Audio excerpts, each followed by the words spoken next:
sizni bug'unlaringiz og'riyveradi, mana shu 3 sababni olib tashlamaganingizcha har xil mazlar ishlatishingiz mumkin, lekin ular bor yo'g'i 3 yoki 4 soatga sizda og'riqlaringizni qoldiradi. Ba'zilar ukollar qilishadi, ular ham 2-3 oygacha ta'sir qilishi mumkin.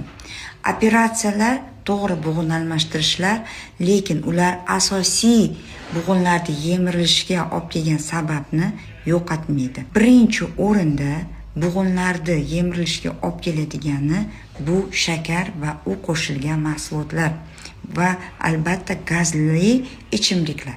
Ular reaktiv belokni keskin ko'tarilib ketishiga sabab bo'ladi. Bu esa yallig'lanishning eng asosiy markeri hisoblanadi. Ikkinchisi bu siz ishlatadigan semichka yog'lar, omega 6. Ular yallig'lanishni provokatsiya qiladi va margarin qo'shilgan har xil mahsulotlar, pishiriqlar. Ular ham margarin aynan siz organizmingizda o'zi yallig'lanishga qarshi mexanizm bor. Aynan bu yog'lar shu mexanizmni ishdan chiqaradi. Va uchinchisi sizda o't qopingiz to'g'ri ishlamasligi. Xo'p, nima qilish kerak? Eng birinchi o'rinda ratsioningizda yog'li baliqlar, ko'katlar, chesnok, imbir, shunga o'xshash mahsulotlar bo'lishi kerak. Ular yallig'lanishni kamaytiradigan oziq-ovqatlar hisoblanadi.